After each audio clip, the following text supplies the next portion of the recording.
Hello students, good morning everybody. Now this is your new class and you all have been promoted to class 6 from class 5.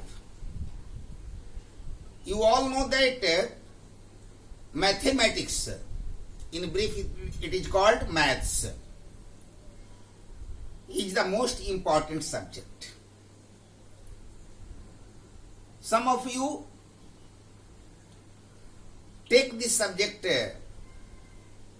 as a boring subject, but this is not fact, this is not reality. The reality is what? That maths is very, very interesting subject. But this happens only when a student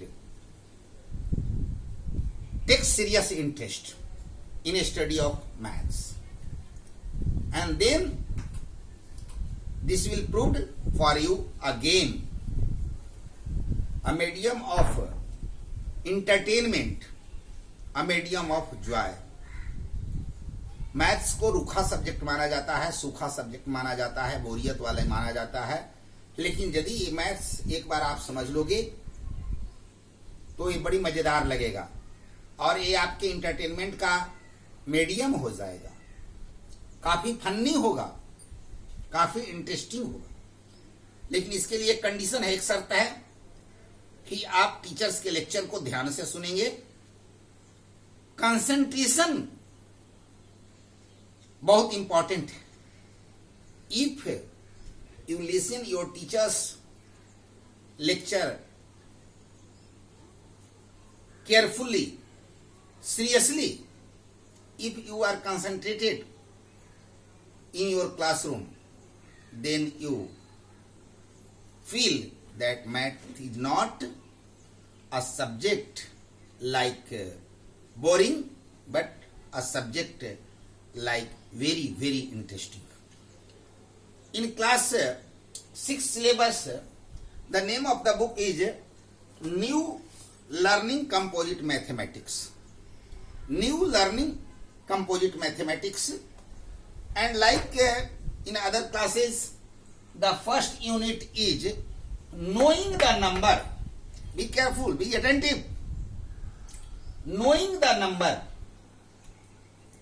In other words, this is number system, a part of number system. In previous classes, you have already studied what are numbers, what are numerals, different kinds of number like even number, odd number, whole number, natural number, composite number, prime numbers, like this. Now once again I am going to start with a very important fact, what helps you in further study, the number system. And the word is numerals. The first question, I am going to start this lesson with a question. What do you mean by numerals? Numerals से आप क्या समझते हैं? तो इसका answer लिखा हुआ है, यहाँ आप देख सकते हो. The symbols for writing a number are called numerals. किसी भी नंबर को लिखने के लिए कुछ सिंबल्स होते हैं जिसका हम यूज करते हैं नंबर लिखने के लिए. वो सिंबल्स 0 to 9 होता है. 0, 1, 2, 3, 4, 5, 6, 8, 9. These are the symbols. And you can write any number. Either this doesn't matter, the number is very, very large or very, very small. The number may be of single digit. The number may be of 1,000, 2,000, hundreds digits. So this is not the question how many, but with the help of these symbols, these are symbols. 0, this is a symbols. 1, this is a symbols. So these symbols right from 0 to 9 are called numerals. Why? Because with the help of these numerals, क्योंकि इन्हीं numerals, इन्हीं symbols के बदौलत, इन्हीं symbols के सहायता से जोड़ कर करके एक दूसरे के अरेंज कर करके आप नंबर बनाते हो.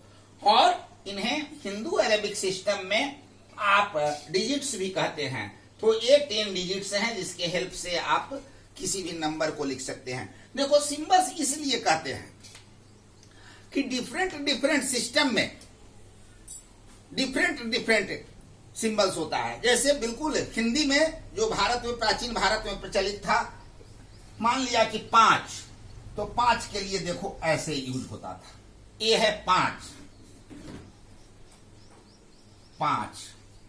अब चलो 5, ये रोमन अरेबिक में आता है 5, या इंग्लिश मीडियम में भी कह सकते हो। और रोमन में देखो ये आता है 5। ये सब 5 ही है, 5 ही है। तो ये अलग अलग तरह का क्या है, सिंबल है, तरीका है। ये एरेज सिंबल के पहले पिक्टोरियल सिंबल होता था, पिक्चर्स होते थे जिसके आधार पर हम स्टडी करते थे मैथ्स को। So simply the system for writing a number are called numerals. तो ये न्यूमरल्स ये सब होते हैं जो मैंने बताया। स्टॉप। अब स्टूडेंट्स देखो, इसमें बहुत कई एक्सरसाइज है। नंबर सिस्टम जो क्लास 6 का है, इसमें लगभग 10 एक्सरसाइज है। जैसे और वो एक्सरसाइज जैसे 1A, 1B, 1C, 1D like this. तो और उसमें जो है बहुत कुछ है जिसके विषय में आप पढ़ ले होंगे। जैसे एक्सरसाइज 1A में है आपको place value and face value और प्लेस वैल्यू चार्ट का। एक्सरसाइज 1 में है प्लेस वैल्यू, फेस वैल्यू और प्लेस वैल्यू चार्ट। मैं समझता हूं कि प्लेस वैल्यू और फेस वैल्यू ये सब आपको जानकारी होगी। सपोज करो कि 539 ये 3 डिजिट से बना हुआ है नंबर। 539 एक नंबर है जो 3 डिजिट से बना हुआ है। इसमें आप प्लेसिंग करेंगे तो once, tens, hundreds. Once, tens, 100 once place पर 9 है, मीन्स 9 इंटू 1 मीन्स 9 इंटू 1 बराबर 9। टेंस प्लेस पर 3 है, 3 इंटू टेंस बराबर 30। और 5 प्लेस 100 पर है तो 5 इंटू 100 बराबर 500। इसको आप ऐड कर दोगे तो आ जाएगा 539। फेस वैल्यू तो वही जो होता है वही होता है। जैसे 5 का फेस वैल्यू 5 है, लेकिन 5 का प्लेस वैल्यू कितना है, 500 है। 3 का फेस वैल्यू कितना है, 3 है, लेकिन 3 का प्लेस वैल्यू 3 इंटू 10 30 है। 9 का वंस प्लेस पर जो डिजिट होता है उसका फेस वैल्यू और प्लेस वैल्यू इक्वल होता है। और इसी को आप चार्ट के रूप में भी प्रेजेंट कर सकते हैं। कोई चार्ट दूसरी चीज नहीं आप बनाए होंगे, चार्ट ऐसा आप बना सकते हैं। आप जानते भी होंगे वंस, टेंस, 100, 1000, 10,000। इतना ही तक हम लिखते हैं। अब मान लिया कि एक नंबर है 8964, तो इसमें आपको बस इतना ही काम करना है, इस तरह से कुछ नहीं करना है। देखो once, tens, hundreds, 1000, 10,000। Once, tens, hundreds, 1000, 10,000। 10,000 में देखो कितना कहाँ है, तो ये 5 है। 5 10,000 मीन्स 5 इंटू 10,000 मीन्स 50,000। प्लस 1000 में कितना है, 8,000। 8,000 है, 8 इंटू 1000 मीन्स 8,000। 100 है, 100 पर कितना है, 900। 9 इंटू 100 इक्वल टू 900। टेंस पर 6 है, 60 हो जाएगा, इंटू 10 60 टू 60। एंड वंस का फेस वैल्यू प्लेस वैल्यू एक ही होता है, 4 into 1 4। तो यही प्लेस वैल्यू चार्ट है। पूरा एक्सरसाइज एक इसी प्लेस वैल्यू चार्ट से रिलेटेड है। अब इसी वीडियो के साथ हम एक्सरसाइज 1 का फोटो भेज रहे हैं, आपको खुद सोल्व करना होगा। नहीं सोल्व होगा तो मेरे नंबर पर आप प्रॉब्लम व्हाट्सएप करेंगे, मैं करवा दूंगा। Thank you very much. लेकिन इससे पूछो कि ये सब बताया है तुमको करने के लिए, क्या सिखाया है, क्या सिखाया है जो आसिन?